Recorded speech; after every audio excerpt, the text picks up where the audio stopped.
Welcome to the St. Johnsbury Chrysler Dodge Jeep Rams Outdoor Edge, broadcasting across the Northeast Kingdom and the North Country of New Hampshire. I'm your host, Joshua Smith, and we've got another packed episode for you. The snow's already falling, the cold weather's settling in, and tonight we're talking about all winter safety. We've got a jam-packed episode. We have recorded earlier 3 featured conversations. We had Patrick Crowley from Precision Towing sharing tips on how to staying safe on the road this season. Gary Moore joins me. I get to interview Gary Moore, and he's talking about Woodstove safety for the colder months. And Scott Lavertu from Northeast Wash shares some holiday light safety tips that could save your home and your holidays. Plus, we've got a fresh day report, and as always, the insightful Outdoor Edge forecast from the Fairbanks Museum. So bundled up. Get your drink of choice, your hot, nice drink of choice, and stay with us because it is going to be a packed hour, folks.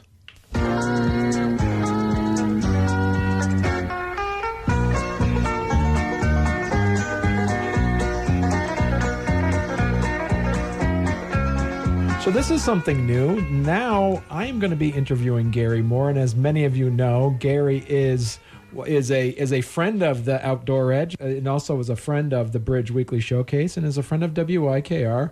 How many times has someone actually interviewed you, Gary? Many times. Yeah. By all the TV stations and most of the radio stations, at one time or another. And so at least the people listening to YK don't have to look at me. Yeah.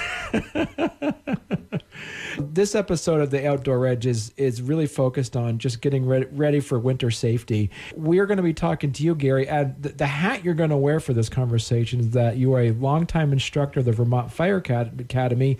You've also been a firefighter for 57 years. So we're going to talk a little bit about wood stove safety. For those that have never had a wood stove, what's the first things they should know about? Well, first off, it's a big decision to get a wood stove for a variety of reasons. It can save you a lot of money on oil or propane or electricity if that's how you heat your house, but it also can be very dangerous if you don't know what you're doing. When people talk to me about it, I ask a lot of questions first. I say, what do you want the stove for? Do you want it for heat or just ambiance in your living room or den? Big difference in the type of stove you should buy. And how much, if it's for heat, how much space do you want to heat? Again, the size of the stove, like any other heating appliance, depends on the size of the room or rooms you want to heat. So that's the first thing. The second thing, perhaps the most critical, is the chimney. Do you live in an old farmhouse where the chimney is unlined, or not just an old farm, but any old house where the chimney was unlined? That can be a dangerous situation. Over the 57 years I've been a firefighter, I've been to countless chimney fires in older structures where the chimney is actually held together by gravity. The mortar was so old that literally you can take a brick and pull it out, push it back in, reach up further, pull another one out. In the case of a chimney fire, that will quickly spread to the structure and you could lose your house, as often happens. So the chimney is important. I would have someone inspect my chimney if I were you to see if they think it's safe, if it's unlined. One thing that often happens today is you can put a metal vestige chimney within an unlined chimney, and that will make it safe. But again, that has to be done by a professional. That's not something just anybody should be able to do. So the chimney, in my opinion, is the most important thing to talk about. Ideally, you'd have a chimney that's been built in the last few decades and is lined with a tile liner. That gives space between the brick and the liner and makes it a great deal safer. In lieu of that, many of us have had to put in metal vestige chimneys, which is, it's a metal-lined flue that goes inside and also gives you a great deal of safety. And once you've decided the chimney is safe for your wood stove and you've decided what size wood stove, be sure to install it according to the manufacturer's specifications. They all say how far you need to be from a combustible source, what you should have underneath it to prevent it from overheating and starting the floor on fire and so forth. So that's important, the installation. And one more thing I would say, make sure you have smoke detectors in working order, not only near the stove, but more importantly, in the areas in which you sleep. So what's the number one mistake folks make when firing up their wood stove for the first time each fall? Not having checked the chimney first. It's not unusual after a chimney's been unused for 6 or 8 months to have a bird nest in it or other thing that may prevent it from drafting or even can cause a chimney fire. It's pretty easy to inspect your chimney with a mirror, either at the clean out in the cellar or where the stovepipe goes in at another level. Just reach in and look up. You can tell if the chimney's open and clear, if not. Right.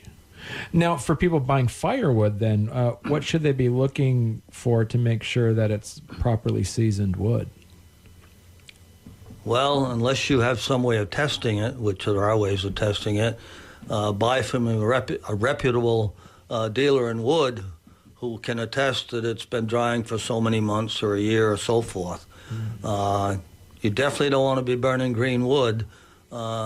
Not only is it terribly inefficient because so many of the BTUs of heat are used to dry out the wood before they produce heat for the room, but also unseasoned wood can easily build up creosote quickly and again lead to a chimney fire, which then can lead to a structure fire. Right. I mean, one good way to look at it, just like eyeballing the wood, just see if there's cracks in the wood. That means it's pretty dry too. Generally, right? yes. Yeah. If wood's been dry for 9 months to a year, generally the ends will have cracks in them. That's for sure. Yeah. I have 3 wood stoves.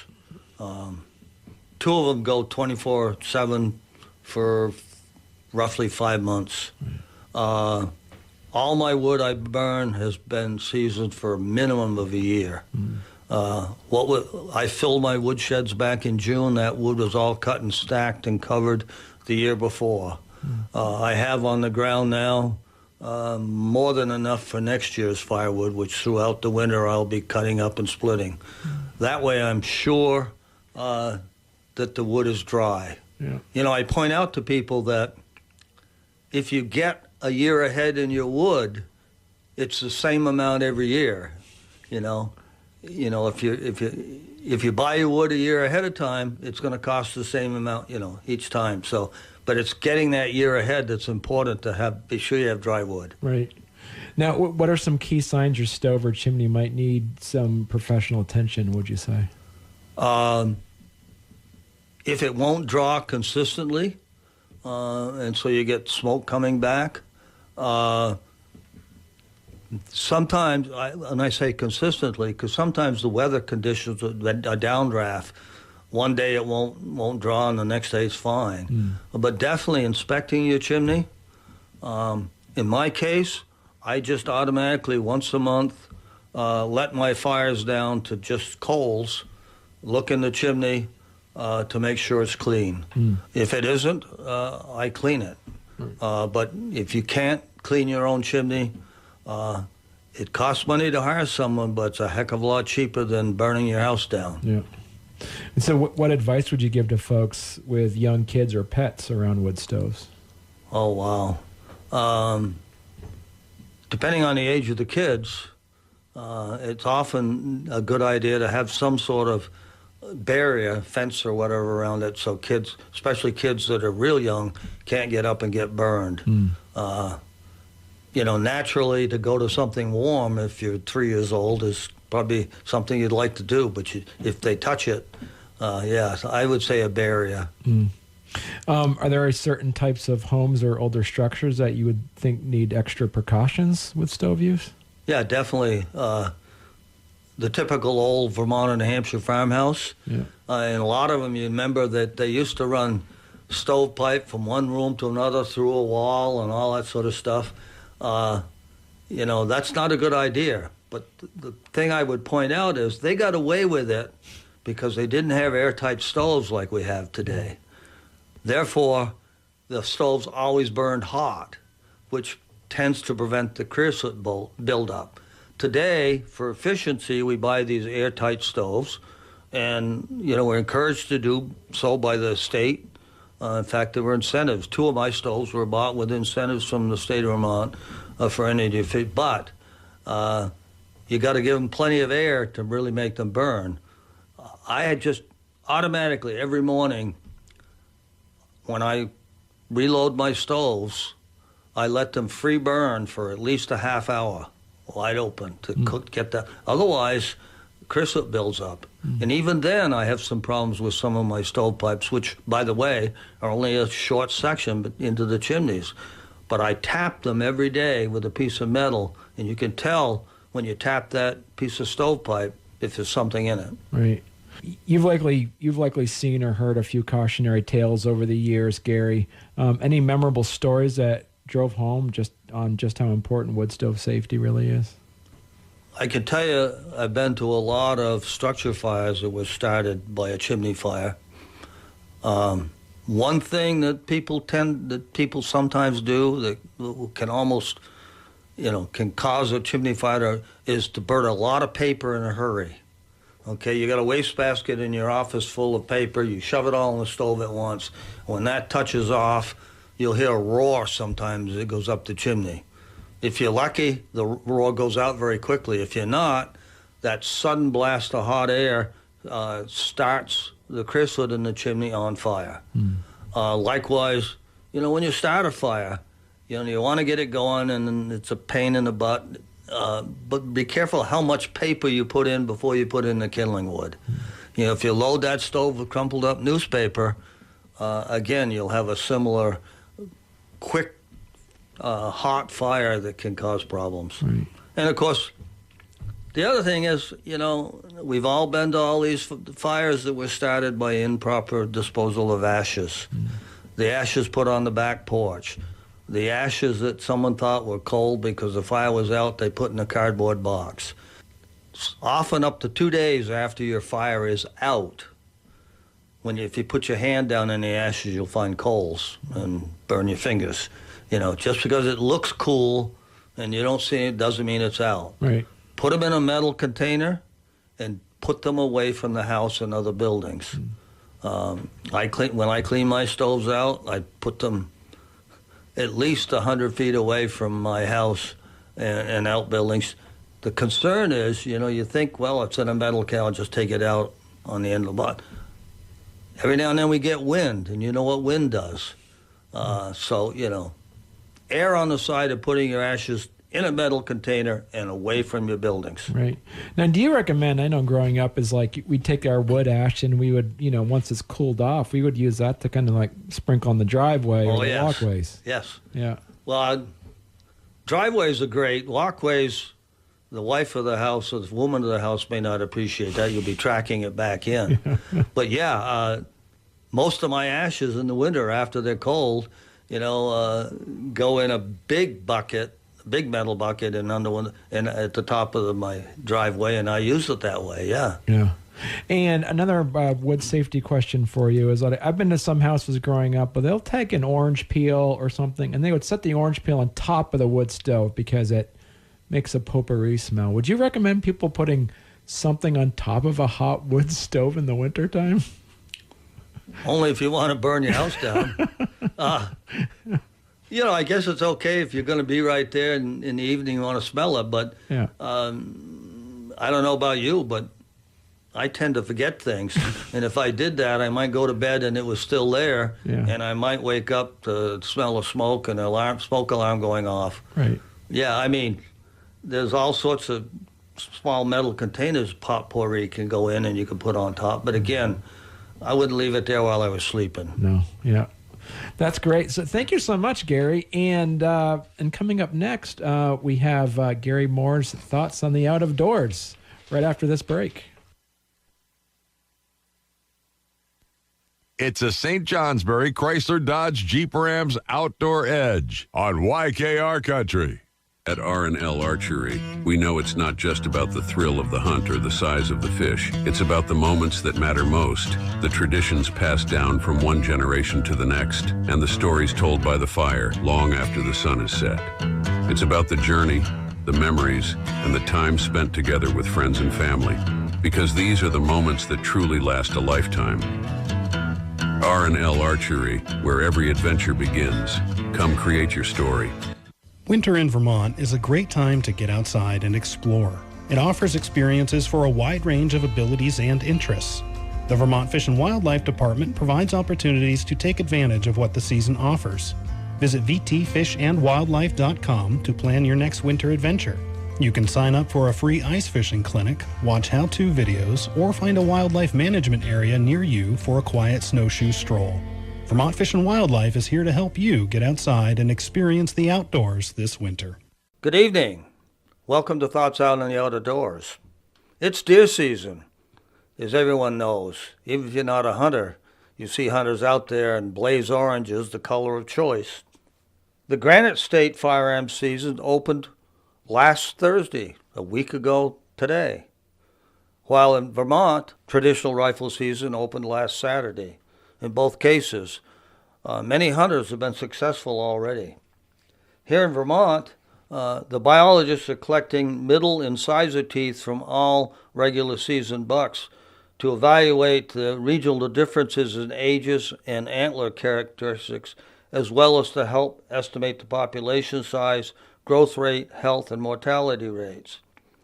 Each tooth is cross-sectioned during the winter to accurately determine the deer's age, and the results then will be posted on the Fish and Wildlife website next spring, so we can all get a look at the ages of the deer that were killed and what part of the state. Knowing the ages of harvested deer is critically important, and more information allows us to make better management decisions, Nick Fortin said. He's Vermont Fish and Wildlife's deer project leader. He added, to accurately estimate deer numbers and to better assess our current management strategies, we really need to get teeth from as many deer as possible. If you go to one of the biological check stations, they'll do it there. But anytime you report the deer, tooth envelopes and tooth removal instructions are available at the big game reporting stations, so you can do it yourself. So it's important to help the biologists better manage the deer by contributing to tooth. And while I'm on the subject of deer hunting here in Vermont, Vermont game wardens are appealing for help in curtailing poaching activities.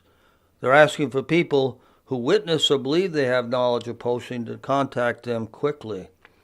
You remember 2 weeks ago I interviewed Vermont Fish and Wildlife Lieutenant Mike Scott here on WYKR. We talked about the need for those who see violations to report them in a timely manner. Remember, the wildlife belongs to all of us, and those who take it illegally or unethically are stealing from us. As Mike said, if you hear a shot in the night, see lights in a field, or have any information about a poaching incident, please contact us right away. Colonel Justin Stedman, the Vermont's chief warden, said the quickest way to reach a warden is by calling your nearest state police office so that the radio dispatcher can give the information to a warden in the area. Details such as names, vehicle descriptions, vehicle plate information, and direction of travel can all help. You never know. That little bit of information you have may lead to a person being arrested for poaching or otherwise violating game laws. And you can also report information anonymously if you wish by calling Operation Game Thief at 1-800-75-ALERT.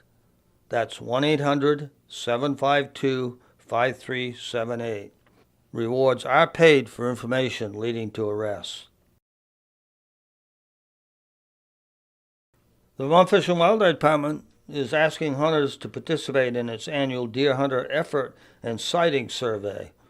The survey asks hunters to record how many hours they hunted and how many deer, moose, bear, or other wildlife they saw each day they hunted.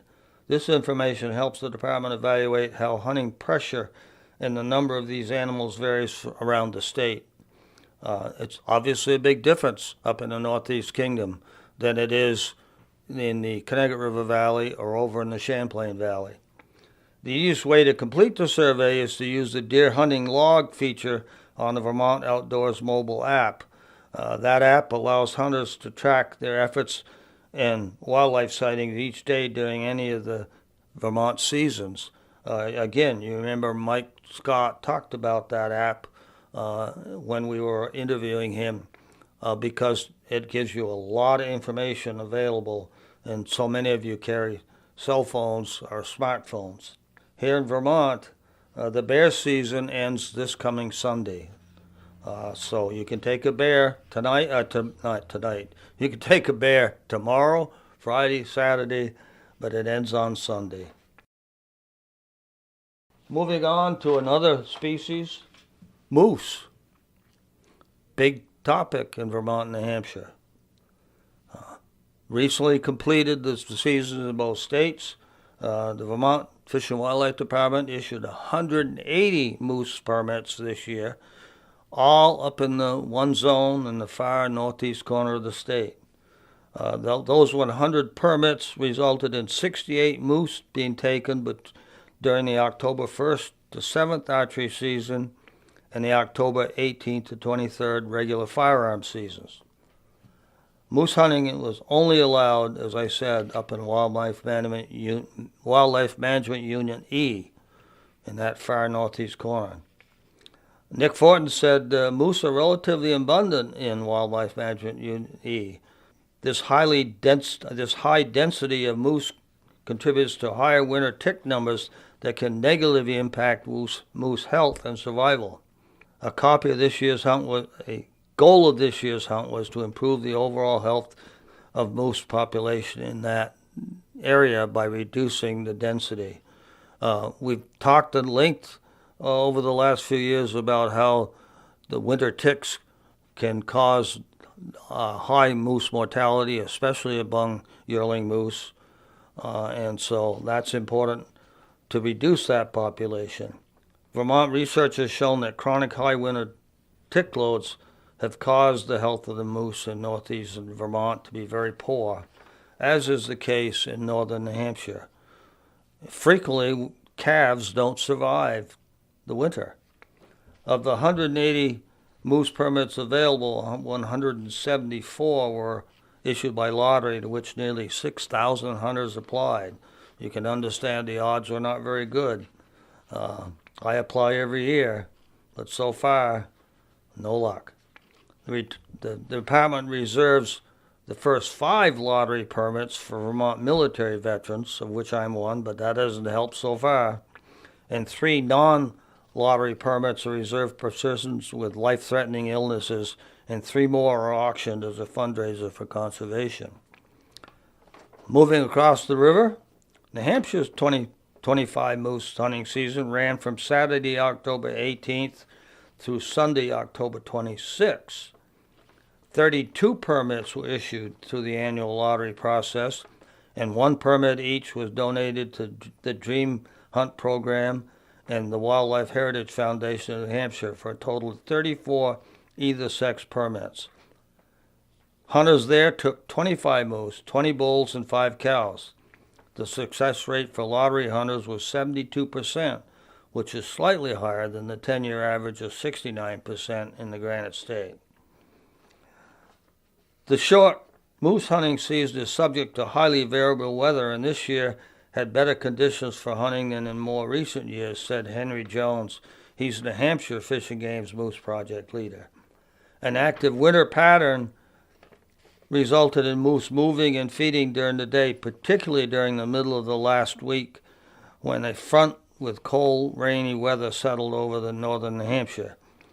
The heaviest moose in New Hampshire that was reported was 825 pounds dressed and was taken up in Wildlife Management Unit A2. The largest antler spread was 57.5 inches taken in Wildlife Management Unit B. We've been talking about deer and moose. Let's move on to a smaller species. Let's move on to squirrels, something we have everywhere. Red squirrels, gray squirrels, they're around our houses, around the bird feeders. when you're sitting under leaned up against a tree waiting for a deer to come, you're often irritated by squirrels that seem to make so much noise going through the leaves, or the red squirrels that chew you out because you're sitting where they want to be.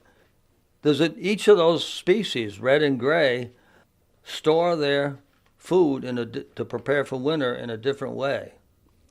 Red squirrels store large quantities of conifer cones, such as pine cones or hemlock cones, in piles that are called middens, whereas gray squirrels are far less likely to store their food in a single location, often have as many as 100 spots where they cache individual nuts, fruit, and mushrooms. Mary Holland, writing in her column Naturally Curious, said red squirrels' single spot strategy is called larder hoarding, while gray squirrels is referred to as scatter hoarding. Not from our house, I found red squirrels preparing for winter, first gathering and piling a large number of white pine cones. And a few days later, I went back and they'd torn them apart, removing the seeds. It was just a pile of torn apart pine cones. Different in way they prepare for winter, but they all have to prepare for that long, cold winter. And this year we're predicted to have a lot of snow. Finding their food may be difficult. It's not just hunting.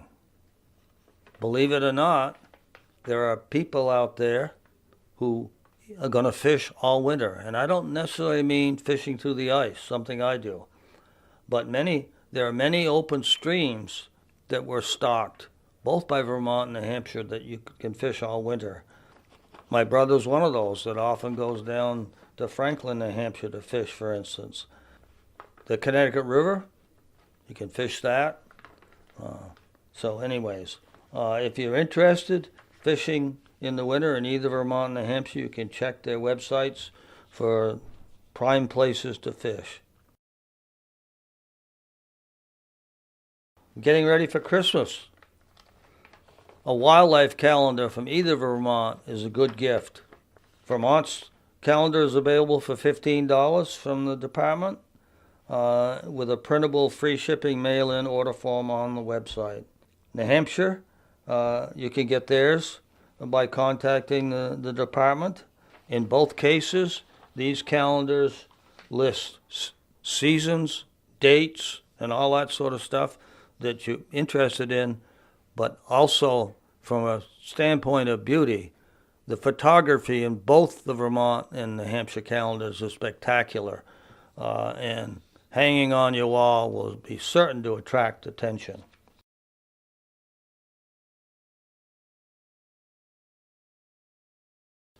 One more thing while I'm talking about happenings.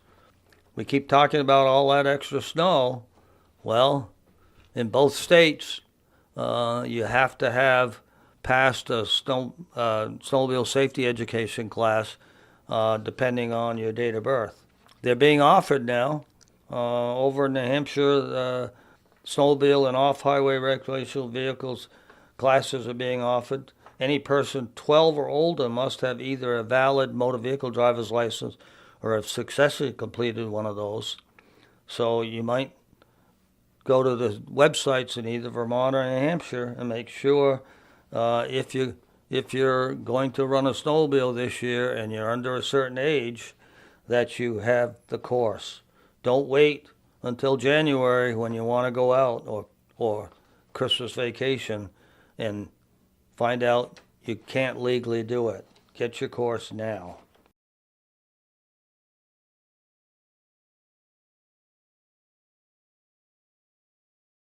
I think I'll close tonight's show with a hiking story. As many of you know, I love to hike and often interview hikers, and definitely almost every show or every column talk about issues with hiking in the Green Mountains or the White Mountains. So Community Health Center Dr. Donna Kraus is a highly skilled provider, as I can attest. She is my doctor. She is also a fine athlete who regularly hikes in canoes with her husband and, before she joined the Peace Corps, her daughter. So I was interested when I had an appointment back early in the fall when she told me that she had completed the White Mountain Presidential Traverse. That's a feat that is on many hikers' bucket list, as it was once on mine, and it's a true accomplishment. I've hiked all the peaks of the Traverse as they are included in the 48 4,000 footers. However, I've never done the Traverse, nor will I now at my age.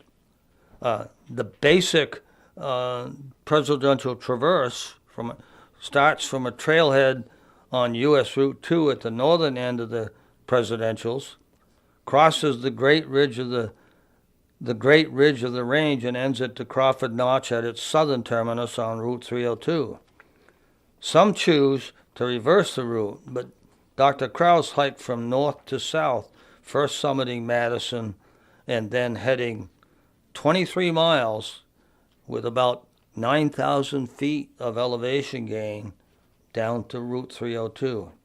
By definition, a presidential traverse requires a participant to cross over the summits of the peaks named after the U.S. presidents. Listed from north to south, they are Mount Madison, Mount Adams, Mount Jefferson, Mount Washington, Mount Monroe, Mount Eisenhower, and Mount Pierce. Many who do the traverse take 3 days, spending one night at Madison Hut and another at Lakes of the Clouds. Many fewer do it in a single day, and even fewer do it solo, as did Dr. Krause. She made her traverse on September 16th. She told me it was a beautiful day to be in the mountains, as she told me in her photos showed. Although she hiked solo, she said she met many other hikers along the way. She accomplished the feat in a little over 12 hours. When you consider the distance and the elevation gain as the route goes up and down the peaks, you realize she was moving right along. I did not write about it earlier or in my newspaper column because I hadn't had a chance to talk to the Danville resident and ask her permission, even though she told me about it. But in my most recent appointment, I asked her, and she said, by all means. She is an example for her patients to stay active, be in good shape. That has a lot to do with your health. With that, my time is up. We'll talk again in 2 weeks when I will be interviewing someone for this program. And coming up after the break, it's going to be Patrick Crowley from Precision Towing with tips for surviving winter breakdowns and how to prep your vehicle before it's buried in snow. Stay tuned for that after these important messages. It's the St. Johnsbury Chrysler Dodge Jeep Rams Outdoor Edge on YKR Country. So where's the big deal? Holy shamoly, it's Matt LeCuyer from the Auto Saver Group, St. Johnsbury Chrysler Dodge Jeep Ram. The Black Friday sales event is on, and we're turning up the savings on one of Jeep's most iconic SUVs. Right now, lease a brand new 2025 Jeep Grand Cherokee Laredo X for just $449 per month for 42 months with zero money down. That's right, zero money down. You're driving a brand new Jeep Grand Cherokee with legendary Jeep capability, premium comfort, and style that stands out everywhere you go. Whether you're cruising Vermont or New Hampshire, scenic back roads, tackling winter head-on, the Grand Cherokee delivers a perfect blend of power, safety, and sophistication. But hurry, these Black Friday deals won't last long. Come see us today at St. Johnsbury Chrysler Dodge Jeep Ram on Memorial Drive, just past the railroad tracks, or visit us online at stjohnsburycdjr.com. Stock number SJJ 25139. 10,000 miles per year, 35,000 total miles, 30 cents per mile over. Tax title registration extra. Must have occurrence to Stellantis brand lease and household to qualify. First payment due at signing. The Black Friday sales event is happening right now at St. Johnsbury Chrysler Dodge Jeep Ram. You've picked the paint colors, maybe even sketched a layout on the back of an envelope, or made the playlist for your grand opening. But without a design, it's just a dream. Riverside Design Works in Bradford makes those dreams real for families and small businesses across the Upper Valley. Affordable, functional, and community-focused, we build for your needs and within your budget. But heads up, the 2026 construction season is booking fast. If you want shovels in the ground next year, you need plans today. Keep it simple. Riverside Design Works. Smart choices, reliable results. So we're talking to Corinth's very own Patrick Crowley of Precision Towing. Patrick. How you doing? Great. How are you? I'm doing well. So here on the Outdoor Edge, this entire episode is basically going to be talking about winter safety and how to prepare for the winter. And even though we've had some snow already falling down, we know there's going to be more coming. So about winter driving. So I had a few topics I wanted to go over with you. One is like just, winter driving and safety, some roadside prep, and also just some insights about towing and recovery. So what are the most common roadside emergencies that you see during the Vermont and New Hampshire winters? What I see is a lot of people don't take the time, leave a little bit earlier, and then they're rushing.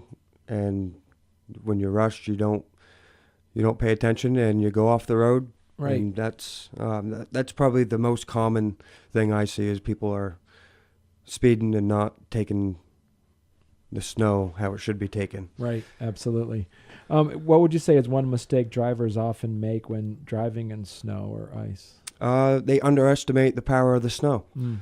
They say, "Oh, I got snow tires on," and they get in that fast lane and see you later. And a lot of times you'll see them blow by you. I've seen it in tow trucks many times. You got drivers that'll blow by you, and 5 minutes up the road, you're pulling over to see if they're all right. So it's another one of those timing things. Right. And then, so, what one thing people would always ask about is like when you're watching some of these winter weather reports and then you see like there's a blizzard down in like South Carolina or someplace, you see all these cars off the side of the road. Obviously being from northern New England, our first response is like, well, you just got to learn how to drive in it. But if down south, they don't sell winter tires. There's a difference between winter tires and summer tires. Yep. You want to explain the difference between the tires? So the treading is completely different. Summer tires, you don't have a lot of, I think they call them like siphons, kind of weird names, but it's kind of like a mud tire. They're more aggressive. Summer tires are more, you look at them and they're almost like a race car tire with treads. So there is a really big difference between snow tires and summer tires and even all season tires. Right. Well, like one example too is like the difference between hiking boots and say winter boots. Correct. Is that the sole of a hiking boot is hard rubber compared to a winter boot where it's soft rubber. And that's where part of the grip happens too with winter tires, or it's a softer rubber, correct? Yeah, softer rubber, and they tend to be I don't know if it's more like they stick to the road better because as they go over the snow, it just pushes everything out. Right. Of course, slush is a total different thing for us up here. And so for roadside preparedness, what items should every driver keep in their car for winter emergencies? I would say definitely a flashlight, probably like a blanket, definitely a blanket. Probably some tall boots, a change of clothes, maybe some winter clothes, an extra set of winter clothes, jacket, hat, gloves. Wintertime, you never know. You might, if you have AAA, you could be out there. It's so busy during the winter, and AAA is always busy. You could be out there for hours on end trying to wait up. So I would say definitely stuff to stay warm. And so what would you say someone should do immediately if they slide off the road? I would immediately get on your phone. If you have AAA, call AAA. If you have a long waiting period, I would say give one of us local guys a call, and we'll do our best to get out there and get your family safe or get you back to your family safe. And what advice would you give people traveling long distances in winter conditions? Leave early. Yeah. Leave early and just take your time, pay attention. Don't get behind a car because he's going fast and he's making it, because not everyone has the same exact tires, and you could be the one that's not going to make it. Right. What would you say the biggest challenge for your team when responding to winter calls would be then? My biggest thing would be probably getting passed by cars, going out. I mean, we're out. We're 24 hours. We're out all the time. You got people that are just sometimes careless. I would say being on the roadside would be one of our biggest things. We got sometimes we're scared. Nowadays it's crazy. It's kind of like running into a house fire. Right. Everyone's running out and you're running in. You know, people are wanting to get home, and we're going out to make sure they get home. That would be the biggest challenge, I think, is just being able to suck it up and go out, leave your family, and know that there's a 60% chance that you could not come home. So we're talking to Patrick Crowley of Precision Towing over in Corinth. Talking a little bit about towing, give a little educational piece for us here. What's the difference between light duty and heavy duty towing, and when do you need each? So light duty is, I consider light duty up to like a 350, like a F350, which would be a 3500 and a Chevy. Heavy duty, I could still use a ramp truck with heavy duty. It's not really rated for it. Technically, anything over 12,000 pounds is going to be pretty heavy duty stuff. Depending on the situation that you're in, if you're really stuck and you're in a heavy truck, it's probably going to require bigger equipment. If you're down over an embankment, my truck is equipped with 2 winch lines, but sometimes it takes more than that. We only have a 12,000 pound winch. Yeah, you can use snatch blocks and triple your line, but it's definitely harder on our equipment. So sometimes we just have to call in the big guns and get a bigger truck out there and just one line and pull them up. There's definitely a lot of, everyone's like, well, it costs so much, but there's definitely a lot of work that goes into these trucks, and you know, we want to keep our equipment safe. We want to stay safe. So sometimes we have to make that call and get the big dogs. Right. Yeah. So how do you coordinate with like local police or emergency services during roadside recoveries? So usually we'll go, I'm that guy that slows down about 100 yards before, and I do a drive-by, and then by the time I turn around, I know where my truck needs to be set up. I know what I need. So a lot of times I'll pull into a driveway or off the side of the road, depending on where I'm at. I get all my rigging that I need out. I put it on my bed. At that point, I'll go up and talk to whatever police officer that is there, let them know what I'm going to do. I try to do all my work in one lane so we can keep people moving. We're not making people mad. But sometimes you got to take 2 lanes. So, but usually I'll drive by, let them know, hey, this is what we're going to do. This is how it's going to happen. Give us 10 minutes. And a lot of times they're like, yeah, perfect, sweet, awesome. Right. And sometimes they're there and they say, take the whole road, do what you need. Right. So what's one piece of advice you wish every driver knew before calling a tow truck? That we can't fly. A lot of people say, we need to be here now. We have kids. Trust us. We know you're cold. We're out there. We're working in it. Believe that we are going to do the best we can to get you to safety. But we have to do it in a safe manner. We can't just start pushing people off the road. Just like in any fire scene and anywhere else, your chief will tell you, it's their emergency. It's not yours. Right. Kind of weird to look at it like that, but we don't have red lights. We flow with traffic. Right. So just know that we will be there. We will come. That's all we can do, really. All right. We're talking to Patrick Crowley over at Precision Towing. Patrick, this has been some great information. I'm really glad you came in and talked to us about this. Yeah, it's good. I think a lot more companies need to do this. They need to get out and put their insights out to the community that pay us to keep them safe. Right. So what would be the best contact information for people to have on their phones to reach out to you? All right. You could put us on speed dial, 802-673-7619, or you could find us on Facebook at Precision Towing and Recovery.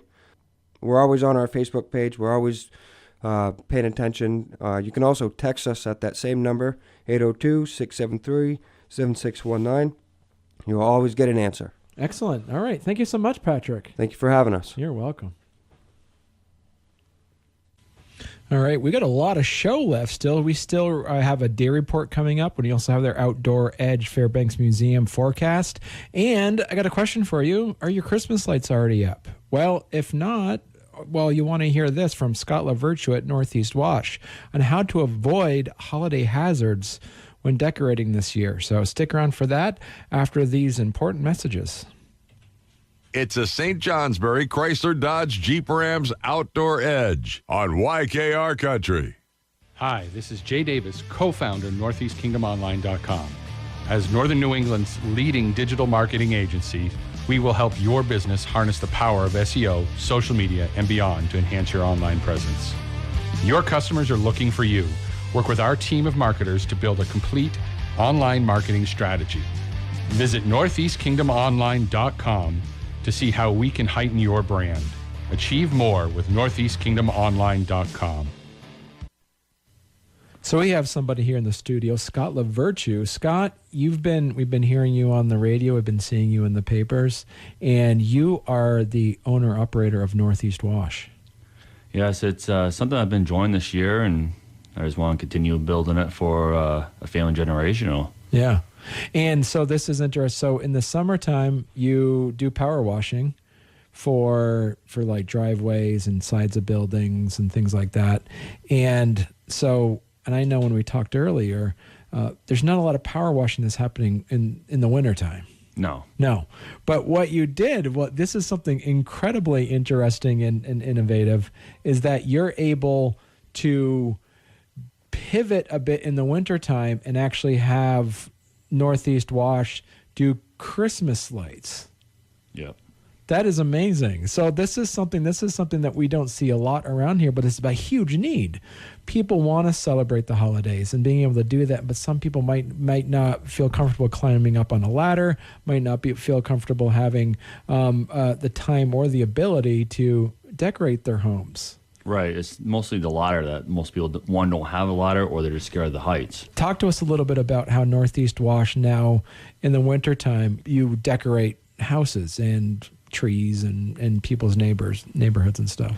Right. Like you said, the pressure washing does slow down. There's sometimes that people still try and get the last minute things set up, or you got right now still working through Casella down the southern part. Find little small jobs here and there, but other than that, it's still Christmas lights. Yeah. I started promoting different deals early in this year, like around September, which most people, it's like putting Christmas lights at September, but nobody wants to be out in the cold. Right. Yeah. So I try to get as early as I can, which you don't have to put them on until whenever you're ready. Right. But yeah, Christmas lights, they're not like the box store recommendation. You have to pre-order them offline. They're amazing lights. If a light bulb goes out, not the whole strand goes. You can take the light bulb out, right? Put a new one in, and when you take the light bulb out, it still stays on. So you can get them as a big roll of like a starter kit, or individual light bulbs, or if you want just plain white, you can have multicolors. You can have 3 colors on the strand. Whatever you want for lights, you can choose what you want. So with this, when you come in and decorate somebody's homes, do you provide the lights, or did somebody have their own lights and they say, can you hang up mine? I provide the lights. Okay. Because they're a 3 to 5 year warranty on them. Okay. I'll put them up. I'll maintenance them. Like if a light bulb goes out, or if some reason we have a storm and it knocks some of them loose, give me a call, send me an email. I'll come through, fix them with no charge as part of the putting up, and then in January I'll set up a time to come by and take the lights down. Wow. Okay. People can store them themselves, or I'll store them, and I'll just charge a small fee to keep them at my home. I'll when the following year comes around, I'll go through them, make sure the light bulbs are good, make sure everything's all set to go. Then I'll call, make sure to set up a time to put them back up, and go from there. Right. And so if somebody is looking to do this, so you do houses, do you also do like say fences and yards and trees and stuff like that? Yep, I'll do fences. What I'll do is I'll come by, take a picture of the property. I have a program that I pay for yearly, and that way I can get like a diagram set up. I'll take a picture of it. Oh, cool. I'll put the lights on there, however they want to do it, change any color they want, and that way they have an idea of what's going to look like on what color they want. Right. Like, for instance, the big cones, they wanted white and red. Right. And I sent it to them, and she said, yeah, I love it. Let's get going with this. But yeah, I can pretty much do anything that they want. You can do mini lights on bushes, which that's what most people recommend. Mm-hmm. And then for like the roof lines and some metal pieces, most of them usually want like the big C9s, like the old-fashioned ones. They also have next size down, which is the C7s. They're all LEDs. and you can pick what you want for colors and design. I mean, I remember growing up too. It's just like you had the incandescent, bright, like really hot bulbs. But like the technology of Christmas lights are so advanced now. Yes, they have, and these bulbs don't get hot.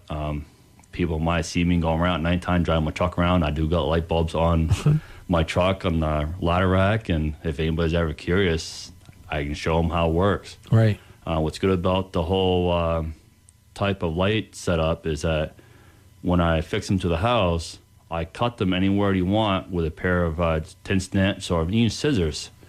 Cut them on the wire.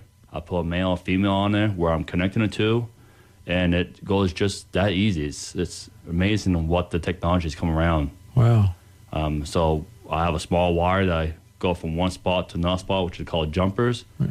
And it connects to all the lights together. Right. So that way you don't have that little small strand of lights in between like a couple windows. You don't see that mess there anymore. It's all set for the house.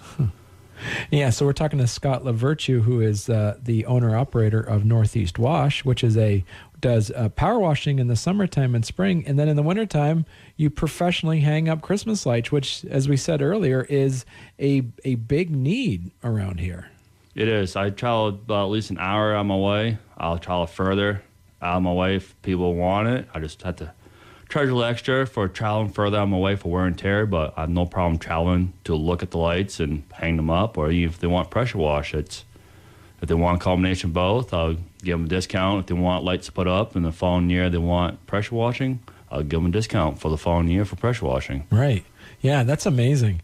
Now, if somebody is looking at trying to get scheduled to have their Christmas lights hung up by Northeast Wash, how can they contact you? They can contact me with my cell phone. It's 802-272-1371. The other way is through a email. Info at northeastpowerpro.com. Yep, that'll be the other one I have. And then I also got the same the website as well. Yep. That's been created, and that there's several ways you can contact me. Right. Somebody would you would go to their house and then kind of get an idea of what they need, and then you would basically then, as you mentioned earlier, you would kind of create a personalized setup on what fits per house you go to, right? Yep. Yeah, I'll take a picture of it and draw it up anywhere they want, and I'll send them the email of what it looks like. Hey, how's this look? Do you want anything changed on it?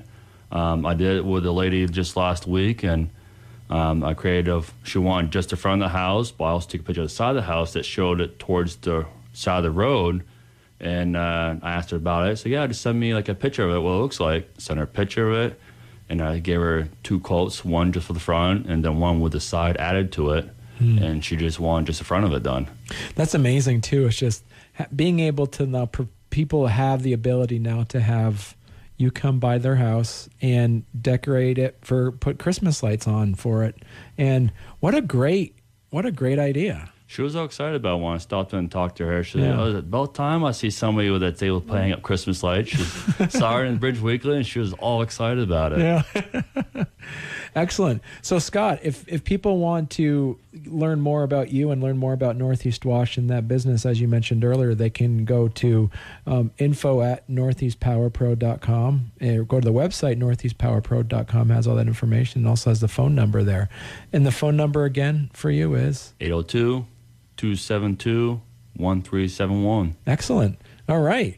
Sounds amazing. This is exciting, Scott. It's great to talk to you and learn more about Christmas lights. It's definitely fun. I enjoy helping people out and give them that chance of seeing the sparkle in their eyes when they see the lights lit right up. Yeah. It's something they can enjoy. And some people went so many years while doing Christmas lights, but they just weren't capable of doing it. And now you can see the sparkle come to their eyes again, seeing all that happiness that they have for the Christmas time. Right. Excellent. Well, thank you so much, Scott. Thank you.